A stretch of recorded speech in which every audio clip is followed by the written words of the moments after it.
Sige.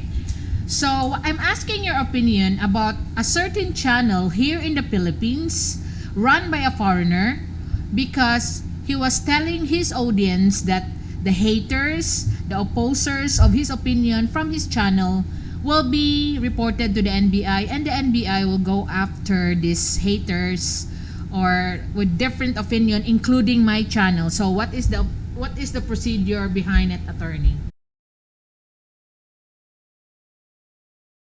We're here right now in the office of Attorney Ronald Sitoy. He's a very good friend of ours, and then we would like to share to you in this topic about what it takes to become a lawyer here in the Philippines. So conducting the interview right now is my good friend Sen. Um, yeah, I known Attorney Sitoy for a long time, way back since tertiary years. We've been also a kababayan or neighborhood in that's a local term. So I could vouch for his integrity as well as his competence. So Attorney Sitoy, how does it take to be a lawyer in the country? To become a lawyer, you have to give it all. Becoming a lawyer, it is a life-changing situation because your life is not only you dedicate your life not only for yourself but most especially to your clients. When a lawyer commit mistakes or worse, ignorant of what the law is, it has a very big impact to the client. So they might be incarcerated, they might lose their life, they might lose their property, or they might hunt you for being negligent. Okay. So what it takes to become a lawyer? How do you begin? When I graduated from college, I graduated political science from University of San Carlos. That's 2006. It was not in my mind to proceed law because at that time I was with the People's Movement. I was an organizer from the People's Movement for National Democracy, or Kilusan para sa Pambansang Demokrasya. And at that time, I was organizing with urban poor, fisher folks, workers. I am with the union, organizing unions, and that's my advocacy and helping empowering those people in the marginalized sectors of our society. However, last 2006, it was also my experience that we were incarcerated. I've been incarcerated. I've been in prison. Okay. I even went to city jail. I've been in prison in city jail in Lapu-Lapu City for defending the rights of the informal settlers in Barangay Mactan. It was the height of the ASEAN Summit when I was one of the 12 ASEAN activists that was arrested at the time. So, at the time when we were in prison, I thought that, what if I will become a lawyer, can I make things straighten up? Like, I've interviewed all the detainees in the city jail. However, in their own conscience, I can say that they are innocent. There are a lot of detainees that is being put to trial and being incarcerated, and for several reasons. So I've realized that, okay, I will proceed law. But that's not that automatic. I entered law school last 2013. But before that, I also worked as a secretary of a law firm in Ramos. And prior to that, I became a member of an organizer of the National Federation of Labor. So I'm into unions, I'm into labor organizations, and I'm into negotiations Okay. of the collective bargaining agreement.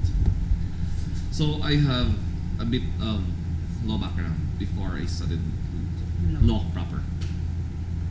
When I entered law school, we have only a meager resources because my mother at the time already retired from being a school principal, and she is only now dependent on the pension. And my sister also at the time is also at abroad having her own family, and at that time she had a cancer. But now, thank God, she's already a survivor. Okay. So, when we say balance of resources, it's very meager. So, I have to work. So, at 8 in the morning until 3 in the afternoon, I'm at the law office working. At 3 in the afternoon until 5:30 in the afternoon, I'm at the library of University of San Jose Recolatos Law School Library. And from 5:30 to 9, that's law school proper. And you know, we are all law graduates here, that it's not easy that you enter your class Not prepared. not prepared. Because once the index card, your index card is, once it's being called, good luck. And you will be put to shame. And that's normal in law school. And after that, during the evening, from 10 o'clock in the evening until 1 o'clock in the morning, I study. Okay. So how many hours a week do you spend studying? At least for me, per day, I will not enter my class if I did not spend at least 8 hours Studying. of studying. 8 hours per day.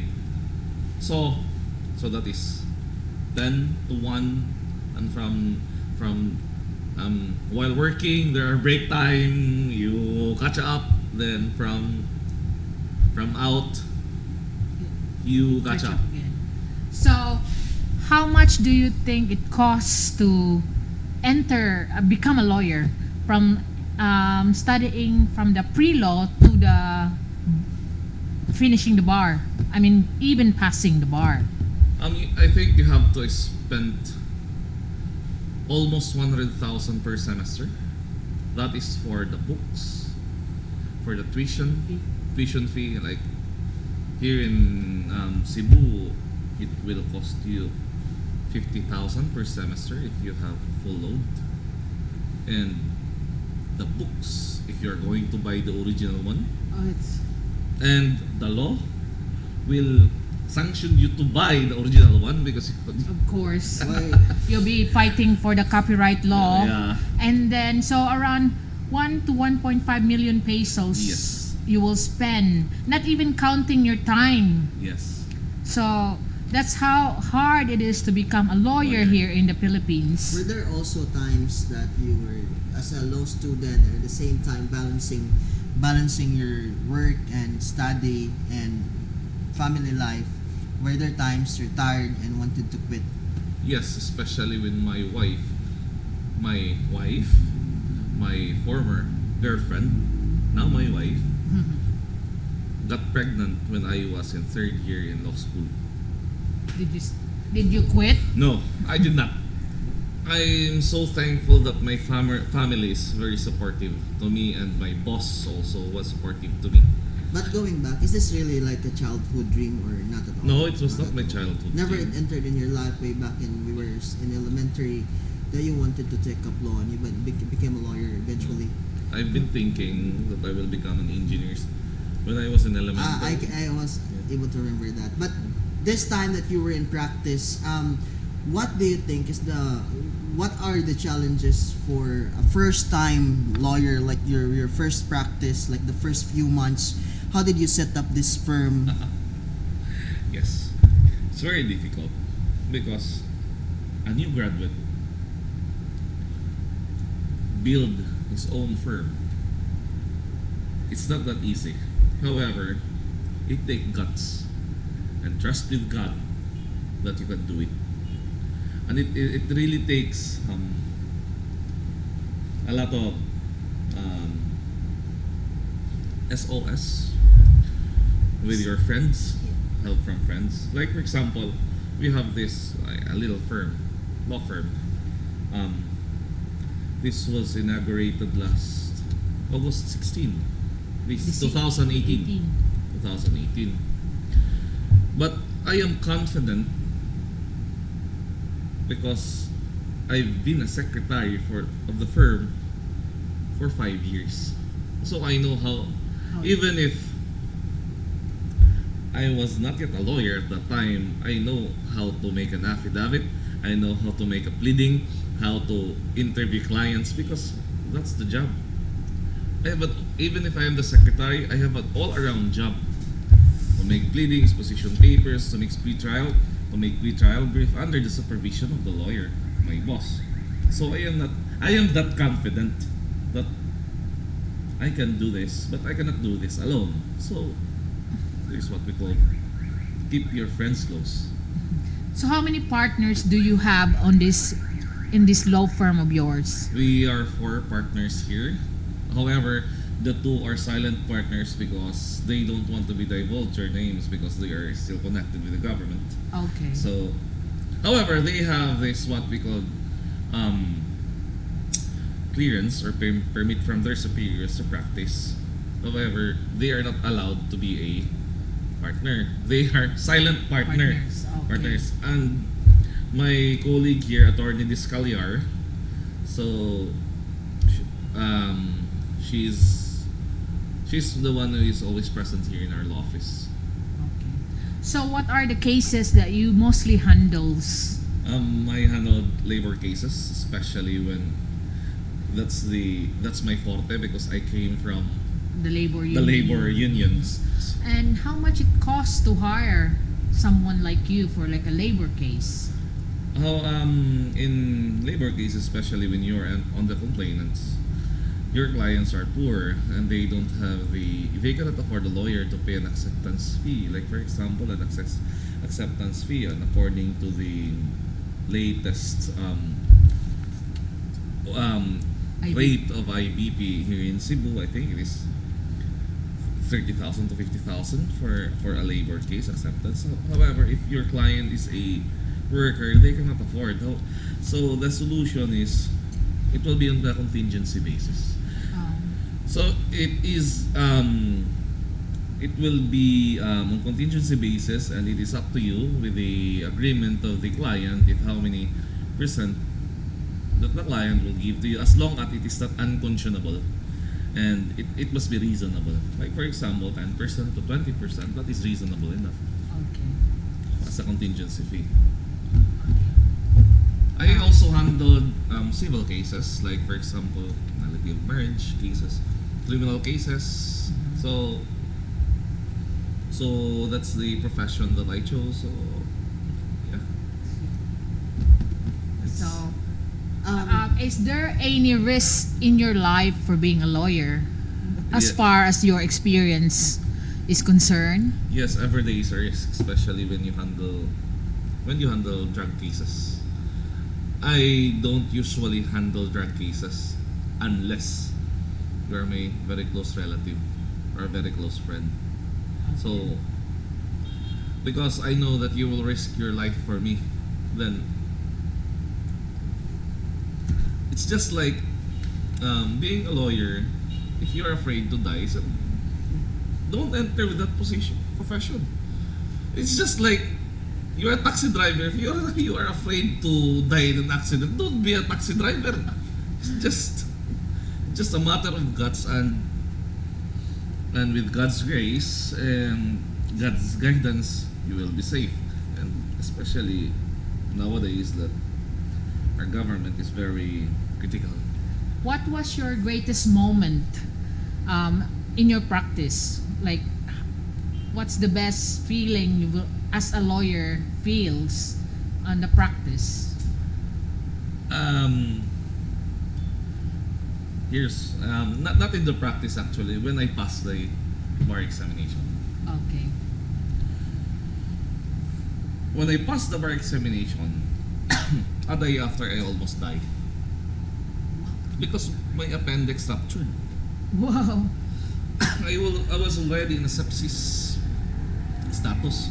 So, bar exam result, I was so happy. I feel, but I have to regulate my happiness. Why? Because my partner did not make it. Okay. So, we are living somewhere in the south of Cebu. Once I am here in Cebu City, full of joy. But when I go home, I have to temper my happiness because I have to sympathize or empathize with my partner. Because she's crying and you cannot say that. Shut up, your husband is a lawyer and don't worry, you cannot do that. You cannot do that. Okay. You have to sympathize with your. Okay, attorney, let's just stop it up. So, I'm asking your opinion about a certain channel here in the Philippines run by a foreigner because he was telling his audience that the haters, the opposers of his opinion from his channel will be reported to the NBI and the NBI will go after these haters or with different opinion including my channel. So, what is the procedure behind it, attorney? Well, we all have freedom of expression and everybody is entitled to their opinion as long as it is not libelous. If they are going to pursue, if he's pursuing to file a case, then this is right. And if he is pertaining to you, and then our firm will back you up. Oh, thank you very much. So, so does he need to file a verified complaint first, He not should just first. There's no case if you will not file. Yeah. because he was saying that it's up to the NBI. I already told them. The NBI first file case. If indeed the NBI will file case. Yeah. If indeed he reported you at the NBI. And I think it's just a matter of freedom of expression. Everybody must respect our own opinion as long as it is not libelous. Okay. Thank you.